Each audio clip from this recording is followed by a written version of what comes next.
maybe a potential Super Bowl preview with two iconic franchises in one of the best games of the week. Let's get to that first. It's Jordan Love and the Green Bay Packers against Bo Nix and the Denver Broncos at Mile High. And the Packers are a favorite on the road. And get this, not only are the Broncos, who are on a 10-game winning streak, a home underdog, the Patriots, who are on a 10-game winning streak, are a home underdog.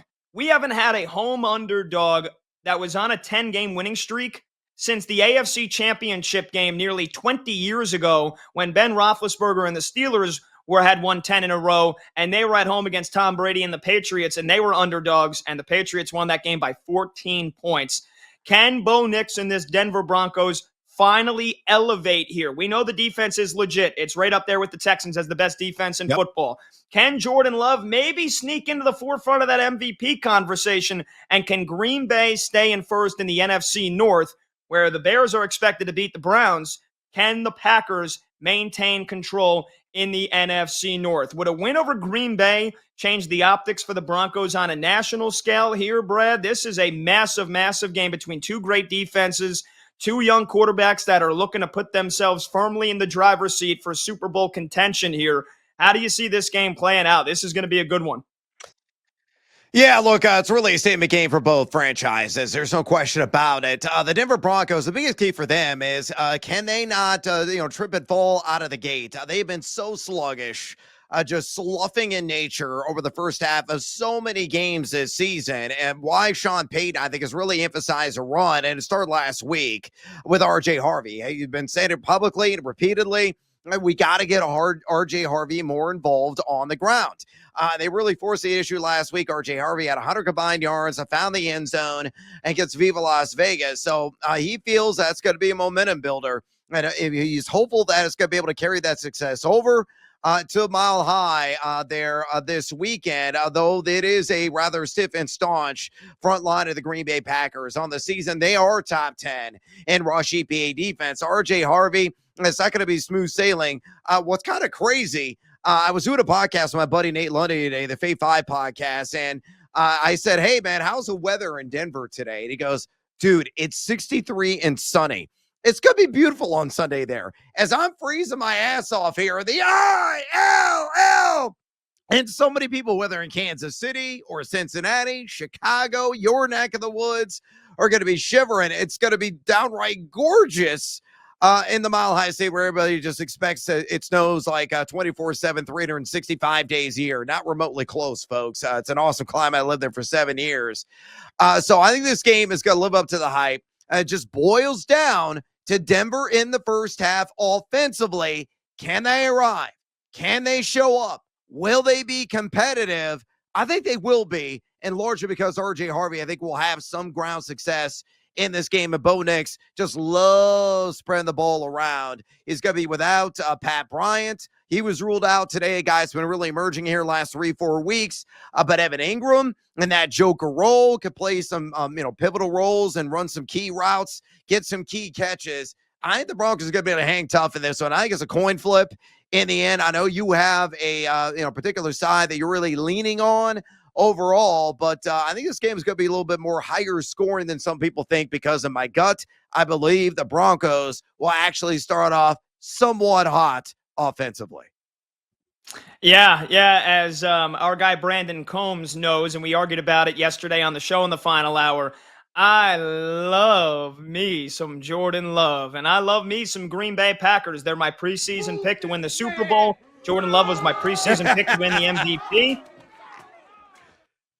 And just like that, after Jordan Love has been on a heater the last couple of weeks, he's third in odds in the NFL MVP discussion. Now, it does feel like it's Matthew Stafford's award to win. Drake May still right there in contention. But if Jordan Love continues this ascent and he goes on the road against this Denver Broncos defense that's got like 40 more sacks than the second most sacking team here since the start of last year, if he's able to go on the road and deliver, I think that gives him a legitimate shot to stay in contention and win the MVP. And more so than that, I think it gives the Green Bay Packers a real shot at getting the number one seed in the NFC. If the Rams slip up and lose to the Lions on Sunday, we know Green Bay's got to take care of the division first, right? Because your Chicago Bears are right behind them there, ready to regain first place if the Packers lose and the Bears take care of business against the Browns. I don't see it happening. I'm fully invested on Jordan Love. Here's my chips right to the middle on my Jordan Love stock and my Green Bay Packers stock. Matt LaFleur, historically, once the calendar flips to December, he's one of the winningest head coaches in NFL history. The end of the season gets near, and this guy knows how to coach. For all the flack he has taken this year over the play calling, over just being completely obsessed with wanting to run the football, now they're letting Jordan Love cook, and he is cooking. But he's going to have his hands full with Nick Bonito and that pass rush. Christian Watson, who has been on a heater as of late, he's going to have his hands full with the reigning NFL Defensive Player of the Year. Yep, and Pat Surtain. So, you know, it would make it easier if they can actually run the rock on Sunday. Josh Jacobs, questionable to play. Might be a game-time decision. He's battling swelling in that injured knee that cost him to miss a game a couple of weeks ago. So, look, Josh Jacobs is a hugely impactful player, and whether he plays or not, I still think this comes down to Jordan Love being able to handle that Broncos pressure and be able to throw with success. And like you said, it's going to be 63 and sunny in Denver on Sunday. That's perfect for perfect conditions for Jordan Love and that moon ball, baby. Let it touch the sky, Jordan. I love the Packers on Sunday. Give me Green Bay minus 2.5. I think they win this game by at least a field goal because you know what, Brad? Like you said, Broncos offense stumbling, fumbling, bumbling out of the gate. I don't trust Bo Nix. I think he's taken a step back this year. I think he's taken a step back, and I don't trust him. So I think Jordan Love's the better quarterback. And at least in the month of December, I think Matt LaFleur is the better coach. So I like the coach and the quarterback comparison here. Give me Jordan Love and the Packers to win this game. Any final thoughts on this one before we move ahead? Yeah, I got two for you. I want to give you a player prop I like, and I'm going to stick with the Green Bay Packers team. I like Luka Musgrave to be an X factor in this game. Give me the over on 11.5 receiving yards. This could be an OCC. Yeah, you know me, a one-catch cash.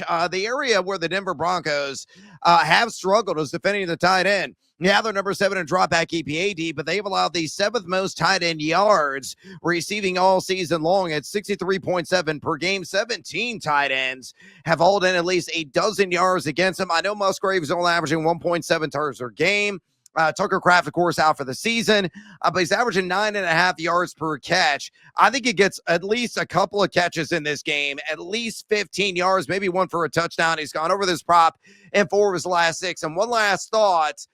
If Josh Jacobs cannot go, Emmanuel Wilson is one of the most underappreciated, underrated backup running backs in the game. A slight step down, in my estimation, from Josh Jacobs. So I don't really think they're going to skip a beat on the ground if it's Wilson over Jacobs there in the starting lineup. So just cherry on top of the Sunday in this very entertaining and compelling matchup.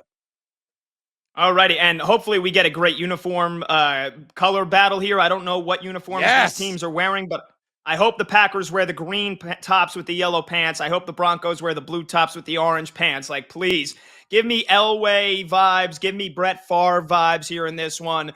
And maybe a little helicopter from Bo Nix, like he's channeling his inner John Elway. If he's got to pick up a big 4th down or 3rd down conversion with his legs. But hopefully the Packers are able to win this game by a field goal.